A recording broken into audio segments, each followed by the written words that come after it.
Bonjour, vous êtes ici avec Pasteur J'ai une question. Et la question pour aujourd'hui, c'est quel est le rôle des anges selon la Bible? Pouvons-nous leur parler? Est-ce que ce sont des bébés doudous ou est-ce qu'on a un ange gardien? Alors moi, c'est Pasteur Laura Madon de Nice, France. Alors, je suis ravie de vous enseigner sur ce sujet parce que c'est un sujet que j'étudie depuis 90. Non, depuis 80. Alors, c'est la première fois que j'ai vu un ange. Et alors, à cause de leur rencontre, mon mari a dit, c'était mon fiancé à l'époque, il a dit, il faut que tu étudies ce sujet parce que c'est tellement important de voir si c'est biblique. Alors, j'ai commencé à étudier dans le livre des Actes. Mais on va regarder d'abord en Hébreux 1, verset 14. En Hébreux, chapitre 1, verset 14. Il dit, alors il faut que je tourne.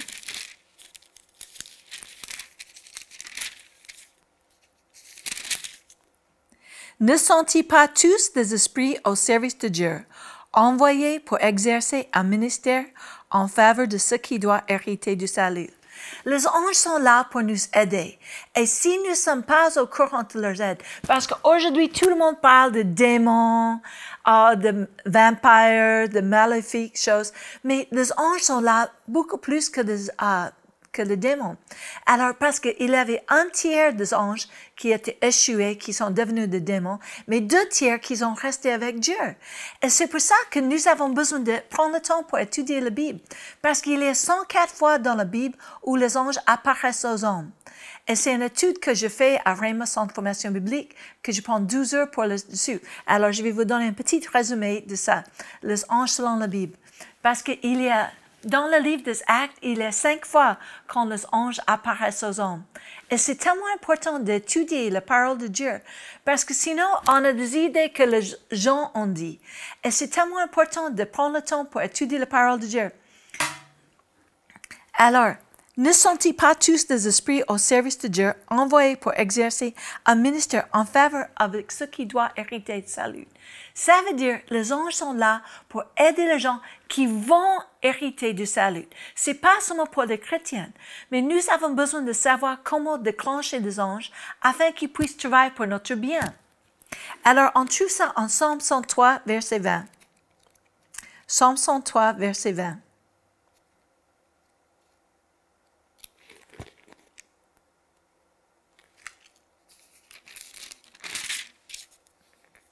Il dit, « Bénissez l'Éternel, vous ses anges, qui êtes puissants en force et qui exécutent ses ordres, et obéissant à la voix de sa parole. Bénissez l'Éternel, vous toutes ses armées, qui êtes ses serviteurs et qui faites sa volonté. Bénissez l'Éternel, vous toutes ses œuvres, dans le lieu de sa domination, mon âme bénit l'Éternel. Bénissez l'Éternel, verset 20. Vous, ses anges, qui êtes puissants en force et qui exécutent ses ordres en obéissant à la voix de sa parole. » Ça veut dire les anges obéissent à la voix de sa parole. Quand nous disons la parole de Dieu, ils obéissent à cela. Et nous avons besoin d'apprendre à déclarer la parole de Dieu, à dire la même chose que Dieu. Quand vous avez votre lecture quotidienne, il faut que vous preniez le temps pour dire la même chose que Dieu. Parce que dès que vous dites, paf, les anges, allez pour exécuter ça. Ils obéissent à la voix de sa parole. Mais nous avons besoin de dire, pas ce que nous en pensons, mais ce que Dieu pense dans sa parole. Et c'est pour ça, quelquefois, c'est tellement casse-pied pour lire nos Bibles. C'est dur, quelquefois. Il faut que tu te prennes par le bout du nez. Mes enfants, quand ils étaient plus petits, et quelquefois, j'ai perdu le pédale et j'ai crié sur eux. Ils ont dit, maman, est-ce que tu as lu ta Bible? Je dis, non, j'ai pas lu ma Bible aujourd'hui. Ils ont dit, maman, lis ta Bible, prends ton thé et va sur la terrasse. Parce qu'on habite à Nice, alors il fait beau presque toute l'année. On peut aller sur la terrasse. Mais nous avons besoin de déclarer la parole de Dieu. Il faut qu'on dise la même chose que Dieu, parce que si on prend le temps pour dire ces choses, on va avoir les mêmes résultats. Et c'est tellement important, il dit en verset 21, « Bénissez l'Éternel, vous tous ses armées, qui êtes ses serviteurs et qui faites sa volonté. » Alors, quelqu'un, quand il avait 6 milliards de personnes dans le monde, a dit qu'il y a, si tu divises de milliards par de gens, ça veut dire qu'il y a 20 000 anges par personne. Et beaucoup de nos anges sont au chômage, parce que nous ne sommes pas en train de déclarer la parole de Dieu.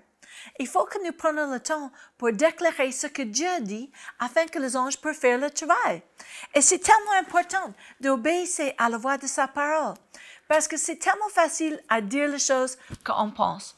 Et on croit qu'on va avoir des résultats. Mais si nous voulons des résultats, il faut qu'on retourne à la parole de Dieu. La parole de Dieu va durer pour toujours. Le ciel et la terre vont disparaître, mais aucune chose de la parole de Dieu.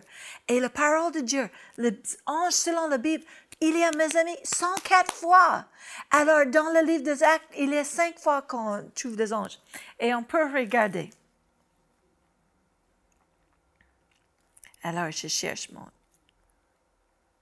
La première fois on trouve ça, c'est en Acte 1, verset 10 à 11. Acte 1.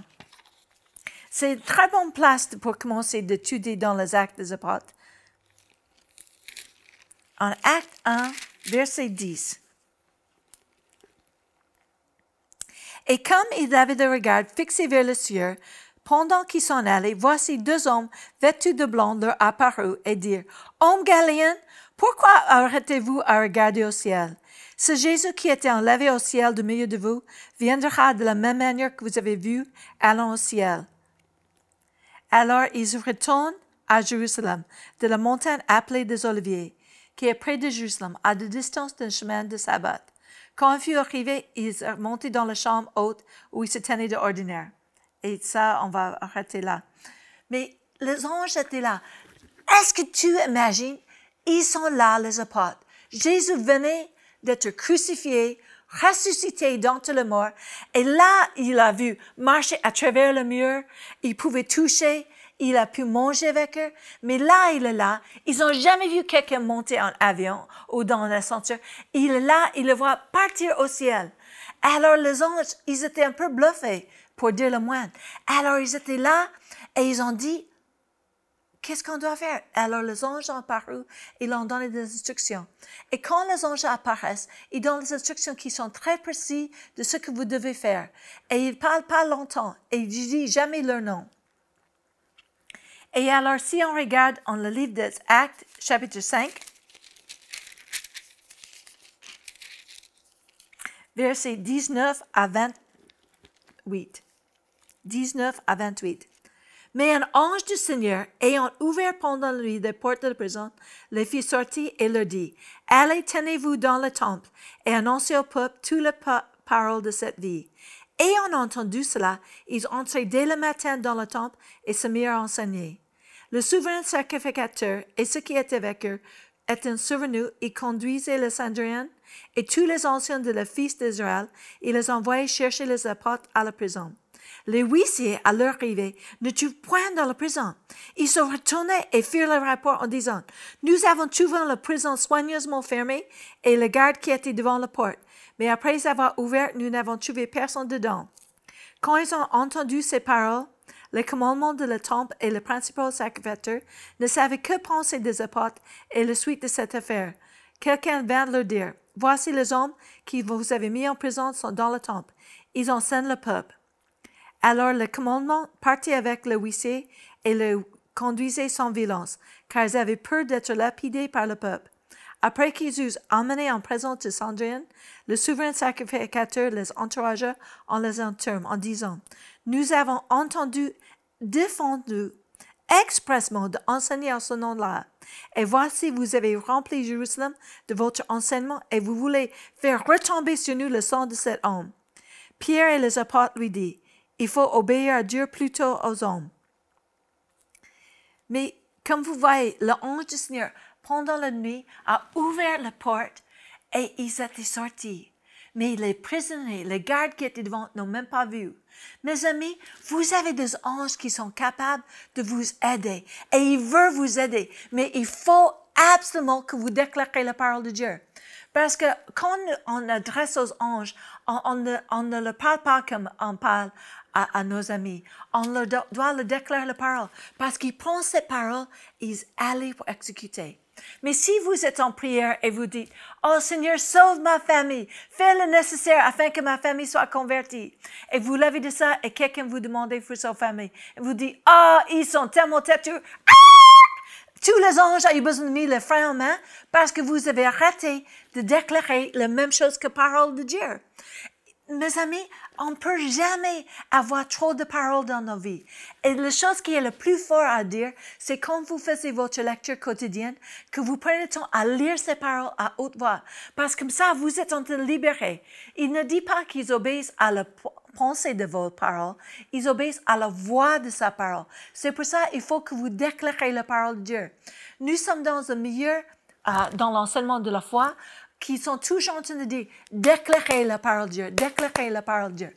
Et c'est pour ça, selon Psaume 103, verset 20, qu'il faut que les anges obéissent à la voix de sa parole. Et sa parole est toujours correcte.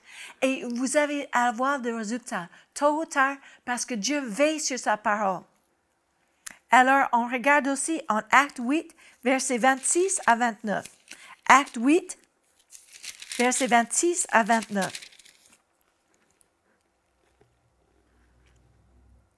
Un ange du Seigneur, se dressant à Philippe, lui dit, « Lève-toi, va du côté du midi, sur le chemin qui descend de Jérusalem à Gaza, celui qui est désert. » Il se leva et partit.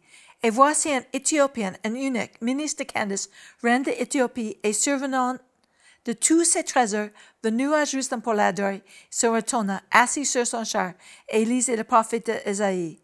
L'Esprit dit à Philippe, « Avance-toi et approche-toi de ce char. » Alors, on voit ça, que Philippe, il était en train d'avoir un réveil.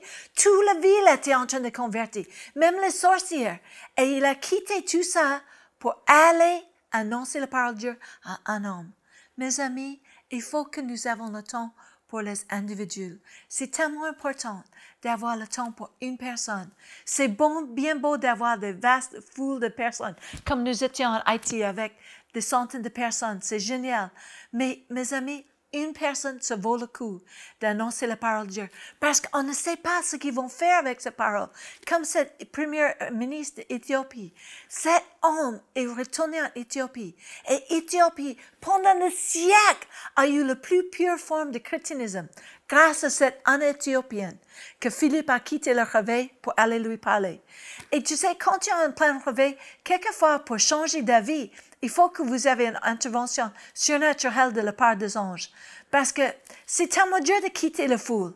Mais mes amis, un individu, ça vaut le coup. Parce qu'avec un individu, on peut changer les choses. Il ne faut pas mépriser le jour de petits commencements. Parce que Dieu est fidèle et il fait le nécessaire pour changer le destin de personnes. En Éthiopie, ils avaient la plus pure forme de christianisme, mais ils ont oublié une chose. Ils ont oublié d'enseigner leurs enfants. Et ensuite, le communisme est venu. Et c'est pour ça qu'ils ont toujours eu des catastrophes en Éthiopie, parce qu'ils sont détournés de le chemin du Seigneur. Ils ont détourné de la voie du Seigneur. Et ils ont des catastrophes qui se passent en Éthiopie à cause de ça. Mes amis, il faut qu'on tienne ferme à la parole de Dieu. Toujours, les choses vont disparaître. Le ciel et la terre vont disparaître. Mais aucune chose de la parole de Dieu. C'est pour ça que vos lectures quotidiennes sont vitales dans vos vies. Et pour baser le ministère des anges, pour voir des anges manifestés dans votre vie, tu peux jamais prier pour demander de voir un ange. Il n'y a aucun verset dans tous les 104 fois où quelqu'un a prié pour un ange. Il y a la maman de Samson qui a vu un ange. Et ensuite, si tu lis bien ce que son mari a dit, il a dit que l'homme de Dieu qui est apparu. Il ne savait pas que c'était un ange. Alors il a prié et l'ange est revenu pour lui parler de son sang. Mais sinon, mes amis, tu ne peux pas prier pour voir des anges parce que c'est un des dons de l'esprit. Mais il faut désirer ardemment les dons de l'esprit. Parce que comme il dit en 1 Corinthiens 14,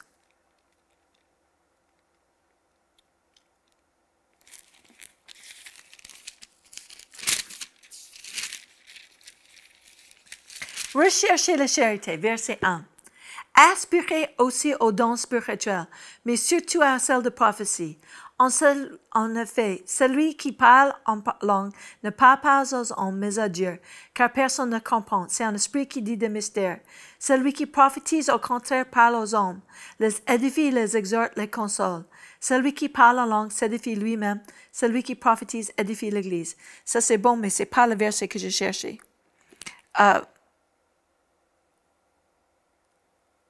recherchez la charité, aspirez aussi aux dons spirituels. Mes amis, on a les dons de l'esprit et il faut aspirer aux dons de l'esprit. Il faut aspirer à de parler en langue, d'interpréter votre langue, de le parler d'interpréter la langue et de prophétiser.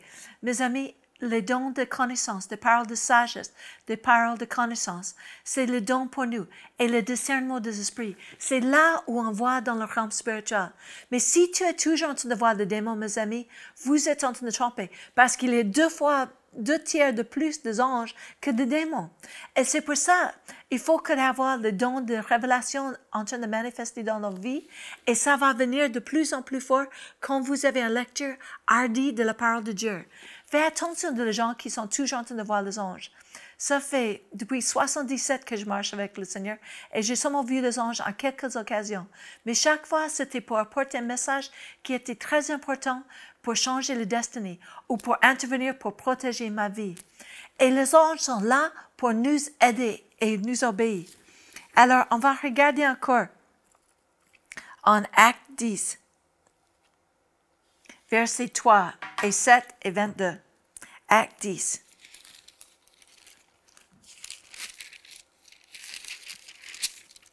Acte 10, verset 3. Vers le 9e heure du jour, il vit clairement dans une vision un ange de Dieu qui entre chez lui et qui lui dit Corneille. Verset 4. Le regard fixé sur lui et saisi d'affront, il dit Qu'est-ce que c'est, Seigneur? L'ange lui dit Tes prières et tes demandes sont montées devant Dieu et sont souvenues. Envoie maintenant des hommes à Jaffe et fais venir Simon, surnommé Pierre. Il est logé chez un certain Simon Courrier, dont la maison est près de la mer, et c'est lui qui te dira ce qu'il faut que tu fasses. L'ange n'avait pas le droit d'annoncer l'Évangile. Les anges ne peuvent jamais annoncer l'Évangile parce que ça, c'est notre joie et notre bonheur. Nous faisons fonction d'ambassadeurs pour Christ Jésus et nous annonçons la parole de Dieu. Mais les anges peuvent nous mettre en contact avec quelqu'un qui va nous déclarer la parole de Dieu. Alors, il a dit à Corneille, Corneille, c'était un homme juste, mais qui n'avait pas un rapport intime avec Dieu parce qu'il n'avait pas encore entendu parler de Jésus. Et il y a beaucoup de gens qui sont catholiques dans notre entourage qui sont pareils. Ils ont une connaissance de Dieu, ils font toutes les choses autant qu'ils peuvent bien et ils font des amendes, ils sont généreux, mais ils ne sont pas encore nés de nouveau parce que personne ne les a montrés. En Romains 9, on fait une petite vérification. En Romains 9, en Romains 10, verset 9. La parole, si tu confesses de ta bouche le Seigneur Jésus, et si tu crois dans ton cœur que Dieu l'a ressuscité de mort, tu seras sauvé. Car c'est en croyant de cœur qu'on parvient à la justice, et c'est en confessant de la bouche qu'on parvient au salut, selon ce qui dit l'Écriture. Quiconque croit en lui ne sera point confus. Et Corneille, c'était une de ces personnes. Il avait un vif désir de faire des choses agréables. Il a même construit le temple. Mais, comme il dit, il faisait beaucoup d'amendes au peuple en verset 2. Cet homme était pur et craignait Dieu avec toute sa maison. Il faisait beaucoup d'amendes au peuple, priait Dieu continuellement. Mais il n'était pas né de nouveau. Mes amis, il faut naître de nouveau. Il faut avoir un rapport intime avec Dieu. Parce que sinon, on passe à côté de la meilleure chose de la vie. On peut faire tellement de choses qui sont bonnes, mais passer à côté de l'essentiel, d'avoir nos cœurs nets de nouveau, d'avoir la grâce de Dieu de sentir nos vies et nous vivifier afin qu'on vit en contact avec Dieu. C'est la meilleure chose de vendre. Tu sais, de voir les anges, c'est génial. Et je vous encourage, tu sais, d'attendre leur aide dans vos vies continuellement, qu'ils soient disponibles pour vous aider. Mais la chose qui est fondamentale, c'est d'avoir un rapport intime avec Dieu grâce à Jésus-Christ, de laisser votre cœur net de nouveau afin que vous viviez une vie extraordinaire. Moi, j'étais élevée catholique et j'avais une connaissance de Dieu. Je me souviens toujours d'avoir prié Dieu, mais je n'avais pas une assurance de mon salut. J'espérais qu'un jour j'allais arriver au ciel et que j'aurais fait assez de bonnes choses pour pour faire toutes les choses que j'avais fait tort. Et j'étais toujours dans la balance. Mais un jour, quelqu'un m'a dit, est-ce que tu veux avoir un rapport intime avec Dieu? Je dis, non, non, non, j'aime trop les hommes et j'aime trop l'argent parce que je croyais que d'être chrétienne, il fallait sucer du citron vert et être pauvre. Et les gens disent, mais regarde-nous. Alors j'ai regardé leur vie, ils étaient ni pauvres et ni fâchés et ni tristonnés. Et je dis, mais Dieu, je ne sais pas si je peux avoir une vie avec toi, si je peux avoir un rapport intime avec toi, parce que j'ai fait tellement de mauvaises choses. Et peut-être que vous ne voulez pas me pardonner de toutes mes bêtises. Et j'étais vraiment dans l'inquiétude, parce que je dis, mais peut-être il ne veut pas de moi. Et s'il ne veut pas de moi, je vais aller en enfer. Et je ne voulais pas brûler. Et quand je lisais la Bible, et ils disaient, si votre œil vous fait pécher, ôtez-le. Je n'avais pas le courage de ôter mon œil. Et la Bible disait, coupez votre main si ça vous fait pécher. Et je dis, j'ai pas le courage de couper ma main, alors je dois aller en enfer. Mais un jour, j'étais dans la maison de l'évêque, en Dakota du Nord, dans le renouveau charismatique catholique. Les gens m'ont dit, avoir un rapport intime avec Dieu, c'est facile. Tout ce que tu as besoin de faire, c'est d'inviter Jésus dans ta vie. Alors, j'ai pris mon courage en main et je dis, Dieu, je ne sais pas si tu veux de moi, mais si tu veux, rentre dans ma vie. Et à ce moment, c'était comme des tonnes sont parties de moi. J'ai commencé à pleurer comme une Madeleine. J'ai découlé tout mon maquillage, effacé mon nom qui était écrit sur un badge. Et je savais que j'étais aimée de Dieu. Je retournais au lycée et à le lycée, j'étais là et j'avais un grand sourire et tous mes amis ont dit, mais Laura, quelle drogue est-ce que tu as pris cette fois-ci? Je dis, non, j'ai pas pris une drogue. Ils ont dit, oh oui, Laura, dis-nous, qu'est-ce que tu as pris? Parce que tous mes amis, c'était des dealers de drogue. Et j'ai sorti avec une très mauvaise chose. Et j'avais un sourire de gauche et ça ne faisait pas. Ils ont dit, dis-nous, Laura, dis-nous. Je dis, non, je peux pas dire parce que je savais pas quoi leur dire. Ils ont dit, Laura, dis-nous, qu'est-ce que tu as pris cette fois-ci? Parce que j'avais toujours la meilleure drogue qui était sur le marché. Et je dis, je suis amoureuse de Jésus. Ils ont dit, assis-toi, explique-nous. Alors, tous les jeunes de mon école m'ont convoqué, mes professeurs m'ont convoqué, même le directeur de l'école, parce que le changement était tellement radical. La fille qui était tristonnée, qui était gothique avant gothique existait, avait un joie qui ne partait pas. Et j'étais plus high comme jamais j'étais avec une drogue. Et ça fait depuis 77 et ça n'a jamais cessé, parce que la joie du Seigneur est notre force. Et tout ça, c'est sur les anges, parce que les anges sont pas des créatures doudou, ils sont des êtres qui sont puissants en force. Tu savais, dans l'Ancien Testament, un ange a tué 185 000 hommes dans une nuit. Les anges sont puissants en force. Ils sont pas des choses doudou. Et normalement, quand ils paraissent comme quelque chose que tu connais. Parce que, on va continuer avec notre petite lecture en Acte 10. Alors, Acte 10, verset 22. Corneille y répond, sentir homme juste et craignant Dieu, et que toute la nation de Juifs rendait un bon témoignage, a été dernièrement averti par un saint ange de faire venir dans sa maison et d'entendre tes paroles. Pierre le fit donc entrer et le logea. Le lendemain, il se leva et partit avec eux. Quelques-uns des frères de Joppa l'accompagnèrent. Ils arrivent à Césaire le jour suivant. Corneille les attendait et les invitait les parents et ses amis intimes. Lorsque Pierre entra, Corneille, qui était allé au-devant de lui, tomba à ses pieds et se prosterna. Pierre se le releva et disait, « Lève-toi! Moi aussi, je suis un homme. » Et conversa avec lui et entra et trouva beaucoup de personnes réunies. Vous savez, leur dit-il, qu'il est défendu à un juif de se lier avec un étranger ou d'entrer chez lui. Mais Dieu m'a appris à ne regarder aucun homme comme souillé et impur. C'est pourquoi je n'ai pas eu l'objection à venir lorsque vous m'avez appelé. Et je vous demande donc pour quel motif vous m'avez envoyé. Corneille, il y a 4 jours à cette heure-ci, je priais dans ma maison à la 9e.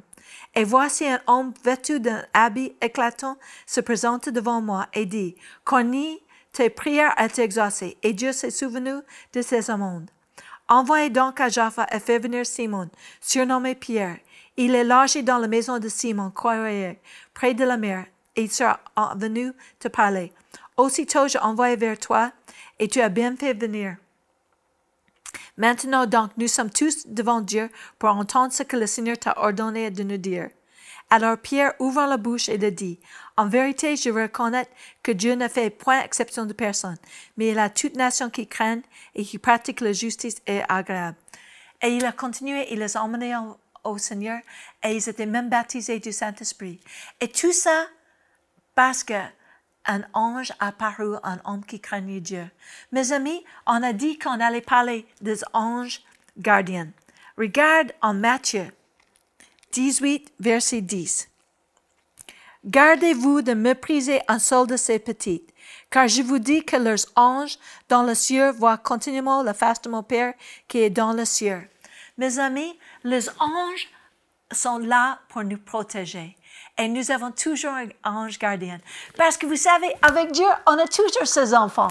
Et même quand l'ange est devant la face de sa petite, on est grande, mais aux yeux de Dieu, on a toujours sa petite. J'ai 2 enfants, Rebecca et Caleb. Et tu sais, dans mes yeux, ils sont toujours petits, même qu'ils me dépassent. Et ils sont grands. Mais tout ça, je vous dis, mes amis, parce que les anges sont là pour vous aider. Et je vais prier pour vous afin que Dieu puisse faire le miracle dans vos vies. Seigneur Jésus, je te remercie pour le miracle que tu veux faire dans la vie de ces gens. Tu veux les aider à découvrir la vie abondante et la vie de l'Esprit grâce à la parole de Dieu. Et merci Seigneur pour l'appétit que tu leur donnes pour la parole, de déclarer la même chose afin que la multitude des anges, les myriades qui sont disponibles, soient libérés pour travailler avec eux. Et merci Seigneur, tu fais le miracle parce que c'est nécessaire. Nous avons un monde à gagner. Il y a une multitude de gens qui sont abattus, qui sont languissants, qui n'ont pas de pasteur, qui n'ont personne pour leur annoncer la bonne nouvelle. Et vous êtes loin d'être des ambassadeurs pour Christ Jésus, d'aller de lieu en lieu en faisant du bien et guérissant tous qui sont sur l'emprise du diable, car Dieu est avec vous, comme il dit en Actes 10, 38. Et mes amis, prenez courage, obéissez à la voix de la parole, parce que Dieu peut faire le miracle. Au nom de Jésus. Amen. Nous espérons que cette émission vous a béni. Si vous aussi vous avez une question biblique sans réponse, envoyez-la nous par email à pasteurj'aiunequestion@enseigne-moi.com.